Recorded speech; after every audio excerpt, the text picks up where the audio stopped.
आज की इस वीडियो में हम बात करेंगे कि सस्टेक टैबलेट का इस्तेमाल क्यों किया जाता है और ये जिस्म में किस तरीके से काम करती है और किन इंडिकेशंस यानी किन अलामात में इसका इस्तेमाल करना चाहिए और इसका डोज क्या होगा और मरीज़ को खाने से पहले लेनी चाहिए या खाने के बाद और किन मरीज़ों में बिल्कुल भी नहीं देनी चाहिए और किन मरीज़ों में एहतियात से इस्तेमाल करनी चाहिए। और इसके अलावा अगर किसी पेशेंट को अचानक एंजाइना चेस्ट पेन शुरू हो जाए तो कौन सी मेडिसिन इस्तेमाल करनी चाहिए। तो वीडियो को स्किप बिल्कुल मत कीजिएगा और वीडियो को एंड तक देखिएगा ताकि हर बात आपको तफसीलन समझ आए। तो बिना देर किए बढ़ते हैं वीडियो की जानिब। अस्सलाम वालेकुम। आज की इस वीडियो में हम बात करेंगे सस्टेक टैबलेट के बारे में। सस्टेक एक नाइट्रेट वेजोडाइलेटर ड्रग है। इसमें एक्टिव इंग्रेडिएंट ग्लाइसरल ट्राइनाइट्रेट है और सस्टेक टैबलेट की स्ट्रेंथ 2.6 और 6.4 mg मार्केट में अवेलेबल है। अगर हम बात करें सस्टेक टैबलेट के मोड ऑफ एक्शन या मैकेनिज्म ऑफ एक्शन के बारे में तो हमारे जिस्म में हार्ट यानी जो हमारा दिल है तमाम जिस्म को खून पंप करके सप्लाई करता है। चूंकि हार्ट भी हमारे जिस्म का एक हिस्सा है, एक ऑर्गन है और ये मेन ऑर्गन है तो इसे खुद भी ऑक्सीजन चाहिए होती है। जब दिल की नालियां तंग हो जाने की वजह से हमारे हार्ट को मुकम्मल ऑक्सीजन या सही तरीके से ऑक्सीजन सप्लाई ना मिल रही हो तो हार्ट ऑक्सीजन की कमी की वजह से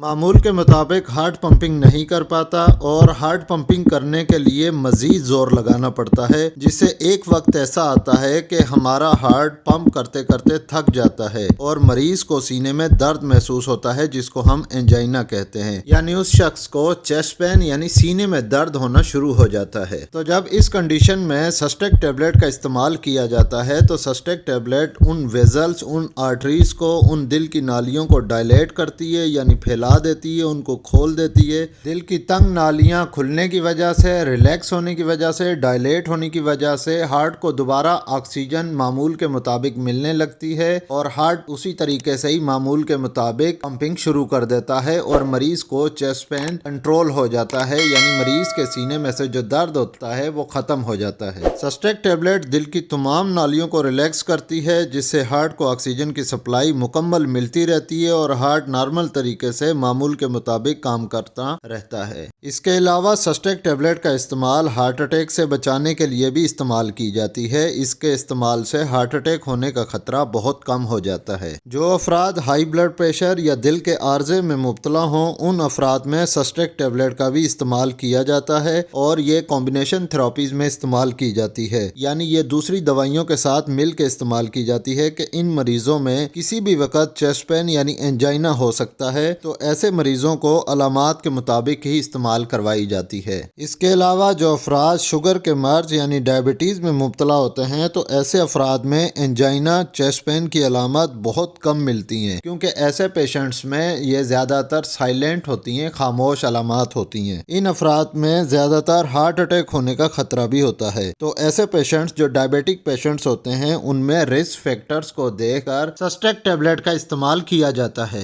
अब हम बात करते हैं सस्टेक टैबलेट के डोजेज के बारे में। सस्टेक टैबलेट का डोज डिपेंड करता है पेशेंट की कंडीशन पे और सिवियरिटी ऑफ डिजीज पे। जनरली इसका इनिशियल डोज स्टार्ट किया जाता है 2.6 mg से और उसके बाद पेशेंट को ऑब्जर्व किया जाता है। इनिशियली सस्टेक टैबलेट अगर सिवियरिटी हो, एंजाइना बहुत ज्यादा हो, चेस्ट पेन हो तो ये दिन में 3 बार इस्तेमाल की जाती है। फिर पेशेंट को ऑब्जर्व किया जाता है वीक बाय वीक और अगर जरूरत पड़े तो इसका डोज इंक्रीज कर दिया जाता है जो कि 6.4 mg भी दी जा सकती है। और जैसे जैसे पेशेंट बेटर फीलिंग करता है और एंजाइना और चेस्ट पेन में बेहतरी महसूस होती है, कमी होती जाती है तो इसका डोज सुबह शाम कर दिया जाता है। और अगर पेशेंट को सीवियर चेस्ट पेन हो या सीवियर एंजाइना हो तो 6.4 mg से ही स्टार्टिंग डोज लिया जाता है जो कि दिन में 3 बार इस्तेमाल की जाती है। और पेशेंट फॉलोअप पे अंडर ऑब्जर्वेशन रहता है और फॉलोअप लेता रहता है और जैसे जैसे पेशेंट बेटर फील करता है, एंजाइना चेस्ट पेन की अलामात में कमी आती जाती है तो इसी के हिसाब से ही इसका डोज एडजस्ट कर दिया जाता है। सस्टेक टैबलेट का इस्तेमाल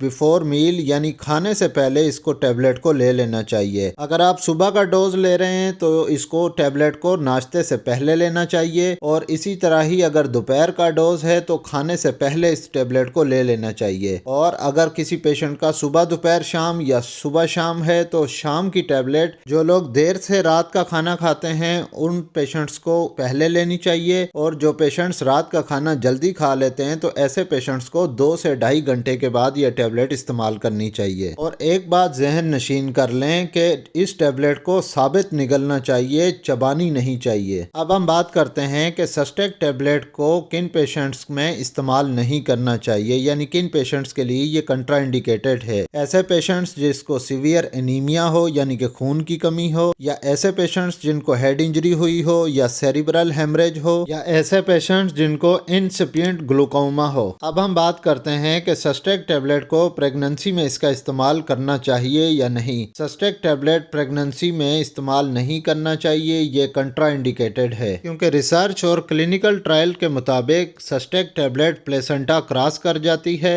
और इसका ड्यूरिंग प्रेगनेंसी इस्तेमाल प्रेगनेंसी डेज को प्रोलॉन्ग कर देता है। अगर हम बात करें लैक्टेशन के बारे में तो नर्सिंग वुमेन्स जो खवातीन अपने बच्चों को दूध पिलाती हैं तो क्लिनिकल ट्रायल्स और रिसर्च के मुताबिक इस चीज़ का कंफर्म नहीं किया गया कि नाइट्रोग्लिसरीन ब्रेस्ट मिल्क में एक्सक्रीट होती है या नहीं, लेकिन लैक्टेशन के दौरान फिर भी इसमें एहतियात बरतनी चाहिए। और एक बात यह जहन नशीन कर लें कि अगर डॉक्टर आपको कोई भी मेडिसिन एडवाइस करता है तो खुद से ही डोज एडजस्ट नहीं करना चाहिए। कुछ डोजेज ऐसे होते हैं जो प्रेगनेंसी और लैक्टेटिंग मदर्स को दिए जा सकते हैं, और कुछ डोजेज ऐसे होते हैं जो कि हाई डोजेज देने से उन पेशेंट्स में कंट्राइंडिकेशन हो सकती है या साइड इफेक्ट्स आ सकते हैं। तो किसी भी मेडिसिन का डोज बढ़ाने या कम करने के लिए अपने डॉक्टर से राब्ता करें। सस्टेक टैबलेट का टेम्परेचर मेंटेन करना लाजमी है। इस टैबलेट को 30 सेंटीग्रेड से कम दर्जा हरारत पे रखें, और इस टैबलेट को रोशनी, गर्मी और नमी से बचाएं, क्योंकि रोशनी, गर्मी और नमी इस मेडिसिन की एफिकेसी को कम कर सकती है, जो कि पेशेंट के लिए इनइफेक्टिव हो सकती है। अब हम बात करते हैं सस्टेक टैबलेट के अल्टरनेट ड्रग्स के बारे में, यानी कि ग्लाइसरिल ट्राइनाइट्रेट में और कौन से ब्रांड्स हैं। तो टैबलेट कार्डनेट 2.6 और 6.4 mg में ग्लाइसरेट एसआर और ग्लाइट्रिन और नेगलस,